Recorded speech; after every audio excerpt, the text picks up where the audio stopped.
नमस्कार दोस्तों, स्वागत है आप सभी का मेरे चैनल में। दोस्तों, अभी तक जैसा कि आपने मेरे शॉर्ट्स में देखा है कि मैंने मक्का मदीना में जो है काबा है, हमारे अल्लाह का जो है बेसिकली मैंने उसके ऊपर काफ़ी सारे वीडियो बनाए हैं, शॉर्ट्स डाले हैं। आप सभी लोगों का बहुत अच्छा स्नेह मिला है। लेकिन अब मैं जो है इस्लाम धर्म का बहुत ही पवित्र और धार्मिक ग्रंथ है, जो कि हमारा कुरान है, मैं उसके बारे में आपको बताना चाहता हूँ कि कुरान में बेसिकली क्या लिखा है, क्या अल्लाह हमको समझाने की कोशिश करते हैं और किस तरह से हमको अपना जीवन जीना चाहिए। आखिर आपका भी मन करता होगा कि कुरान में आखिर क्या ऐसा लिखा है हमारे अल्लाह ने। लेकिन क्या होता है दोस्तों, कुरान जो है वो अरबी भाषा में सबसे पहले प्रकाशित हुआ था। इस वजह से बहुत से लोगों को अरबी भाषा ना ही आती है, ना ही वो समझते हैं, ना ही पढ़ पाते हैं। तो इस वजह से काफ़ी बार वो कुरान पढ़ना रह जाता है। लेकिन मैं आपको कुरान जो है बेसिकली पूरा हिंदी में अच्छी तरीके से अनुवाद करके समझाऊंगा कि आखिर क्या लिखा है मेरे अल्लाह ने मेरे कुरान में, पवित्र धर्म में।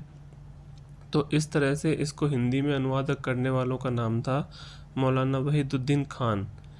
इस कुरान को प्रकाशित होने में लगभग 23 वर्ष का समय लगा था।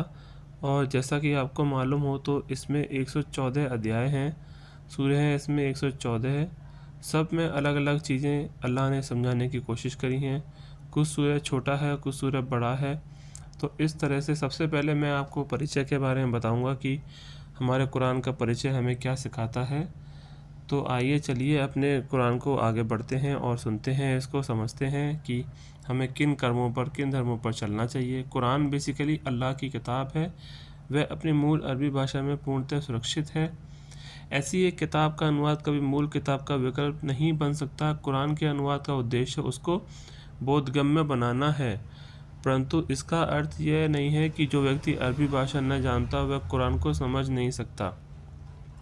इस वास्तविकता का कुरान में इन शब्दों में उल्लेख है, ये खुली हुई आयतें हैं उन लोगों के सीनों में जिनको ज्ञान प्रदान हुआ है। कुरान में बताया गया है कि जो मनुष्य बाद के युग में पैदा हो रहे हैं वह सब प्रारंभिक रूप से आदम की रचना के समय ही पैदा कर दिए गए थे। उस समय अल्लाह ने उन मानव आत्माओं से प्रत्यक्ष संबोधन किया। इस मामले का कुरान में इस तरह वर्णन है, और जब तेरे पालनहार ने आदम की संतान के पीठों से उनकी संतान को निकाला और उनको साक्षी ठहराया था, स्वयं उनके ऊपर, क्या मैं तुम्हारा पालनहार नहीं हूँ? उन्होंने कहा, हाँ, हम स्वीकार करते हैं। अल्लाह और बंदे के बीच एक और वार्ता का उल्लेख कुरान में इस प्रकार आया है। इन दोनों आयतों से पता चलता है कि रचना के प्रारंभ में अल्लाह ने सभी मनुष्यों को प्रत्यक्ष रूप से संबोधित किया था। इस संबोधन में जो बात कही गई थी वे समस्त मनुष्यों के अवचेतन में सुरक्षित कर दी गई थी। इस बात को सामने रखा जाए तो यह जानना कठिन नहीं कि कुरान को समझने के लिए कुरान का अनुवाद भी एक पर्याप्त साधन की हैसियत रखता है।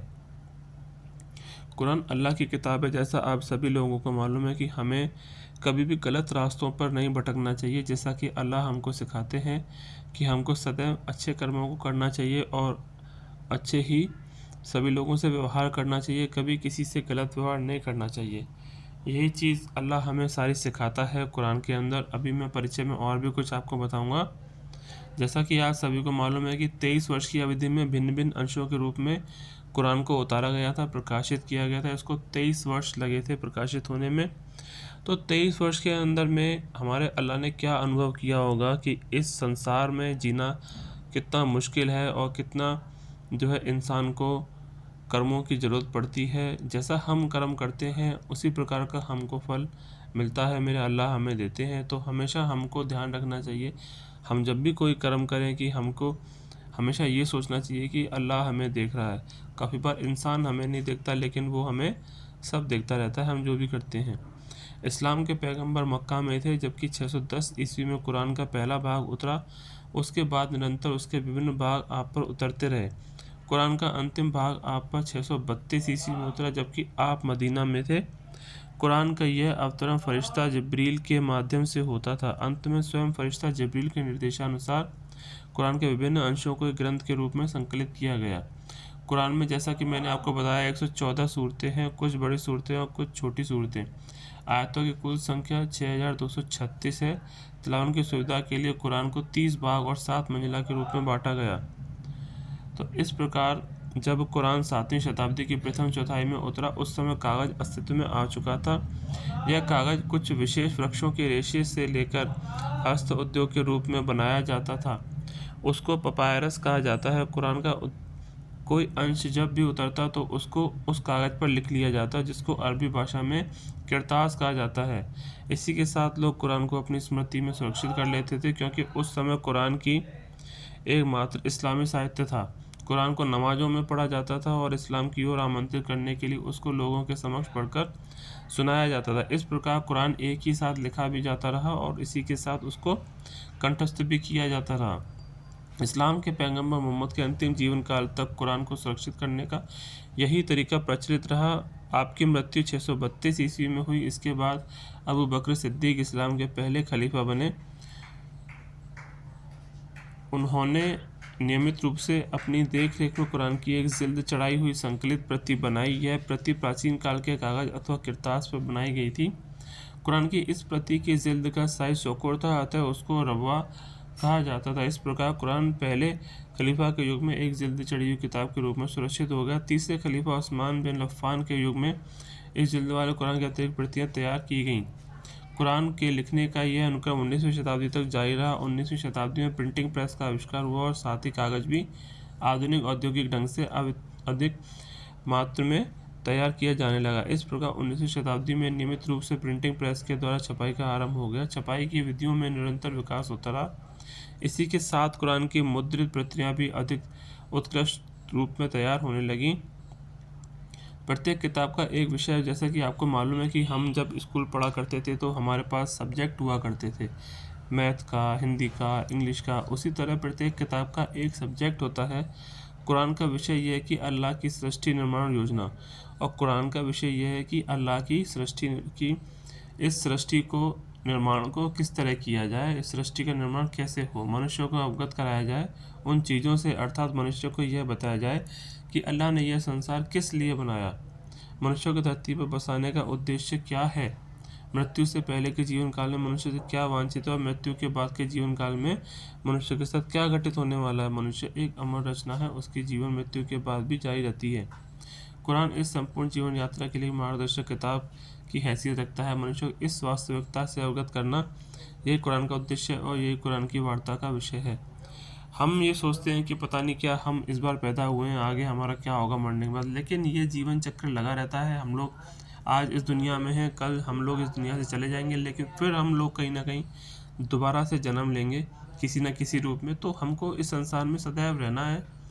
बस ये है कि हमारे कर्म कैसे हैं उस प्रकार हमको आगे का जन्म मिलता है कि हमको किस तरह का जीवन मिलना है। अल्लाह के मनुष्य को एक अमर रचना की हैसियत से पैदा किया, फिर उसके जीवन काल को 2 भागों में बांटा गया। बहुत थोड़ा भाग तो मृत्यु से पहले है, जो हम जीवन इस समय जी रहे हैं वो केवल छोटा सा भाग है, लेकिन सबसे बड़ा भाग तो मृत्यु के बाद शुरू होता है। वह परीक्षा काल होता है जो हम जी रहे होते हैं, और वो परीक्षा फल होता है जो हमको उसके बाद मिलता है। जैसे कि हम लोग किसी परीक्षा की तैयारी करते हैं और परीक्षा को जब देने जाते हैं तो होता है परीक्षा काल, और उसके बाद जब हम उसके रिजल्ट का इंतज़ार करते हैं वो होता है परीक्षा फल। हम जैसा उसमें करके आते हैं वैसा ही हमारे उसमें नंबर या मार्क्स आते हैं। हम अच्छा करके आते हैं अपनी परीक्षा को तो हमारे नंबर अच्छे आते हैं, और परीक्षा अगर हमारी ख़राब होती है तो हमारा फल भी ख़राब ही होता है। तो अल्लाह ने मनुष्य को विशेष गुणों के साथ पैदा किया, फिर उसको पृथ्वी जैसे ग्रह पर बसाया जहाँ मनुष्य के लिए प्रत्येक किस्म का लाइफ सपोर्ट सिस्टम उपलब्ध है। कुरान का उद्देश्य यह है कि प्रकृति के इन पुरस्कार लाभन होते हुए उपकार करने वाले को याद रखें, वह पुरस्कारों के रिश्तेदार पर आस्था रखे। आप कुरान को पढ़ें तो आप उसमें बार बार इस तरह के वर्णन पाएंगे। अल्लाह की उतारी हुई वाणी प्रत्यक्ष रूप से एक साधारण सी बात है, परंतु जब इसको तुलनात्मक रूप से देखा जाए तो पता चलेगा कि यह अत्यंत असाधारण बात है। तो इस तरह से अल्लाह हमको समझाने चाहते हैं कि हमको किस तरह के कर्म करने चाहिए और हमको कैसा जीवन जीना चाहिए। कुरान की शैली भी एक अनोखी शैली है। साधारण मानव के पुस्तकों का तरीका यह है कि उसमें चीज़ें एक लेखन क्रम के साथ लिखी होती हैं, उसमें ए से जेड तक क्रमबद्ध से चीज़ों का वर्णन किया जाता है, परंतु कुरान में इस प्रकार की शैली मौजूद नहीं है। साधारण मनुष्य को प्रत्यक्षतः कुरान का अक्रमबद्ध वाणी प्रतीत होती है। कुरान की वाक शैली के संबंध में यह कहना उपयुक्त होगा कि उसकी शैली एक राजसी शैली है। कुरान को पढ़ते हुए ऐसा लगता है कि जैसे उसका लेखक एक ऐसे उच्चतम स्थान पर है जहाँ से वह संपूर्ण मानवता को देख रहा है। कुरान पढ़ने से ऐसा लगता है कि हमें कोई ना कोई देख रहा है। जिस तरह से अल्लाह हमें हमेशा हमारे साथ रहता है और जो भी हम कर्म करते हैं वो हमको सदैव देखता रहता है। जो लोग मात्र मीडिया के माध्यम से कुरान को जानते हैं वे सामान्य रूप समझते हैं कि कुरान जिहाद की किताब है और जिहाद उनको दृष्टिकोण के अनुसार नाम है। जिहाद क्या है? यह एक वास्तविकता है कि कुरान की शिक्षाओं में एक शिक्षा वे है जिहाद कहा जाता है। जिहाद शांतिपूर्ण प्रयास का नाम है, न कि किसी तरह की हिंसात्मक कार्रवाई का। तो इस तरह से हम कुरान का परिचय पढ़ रहे हैं आज। जब आगे मैं अपना नेक्स्ट वीडियो लेकर आऊँगा तो इसका प्रथम अध्याय लेकर आऊँगा आपके सामने। इस प्रकार मैं जब भी अपना वीडियो लेकर आऊँगा उसमें अपने सारे अध्याय आपके सामने लेकर आऊँगा। 114 अध्याय हैं इसमें। मैं एक एक करके आपके सामने सारे अध्याय लाता रहूँगा और आपको बताता रहूँगा मेरे अल्लाह ने हर अध्याय में हमें क्या समझाने की कोशिश करी है और हमें किस तरह का जीवन जीना चाहिए। क्योंकि आजकल इतनी कठिनाइयाँ, इतनी समस्याएं पैदा होती जा रही हैं जीवन में, समझ में नहीं आ रहा कि ये जीवन कहाँ जा रहा है। अगर आपको मेरा वीडियो पसंद आया हो तो ज़रूर लाइक और कमेंट सब्सक्राइब कीजिएगा। मैं इसी तरह की वीडियो आपके सामने लाता रहूँगा।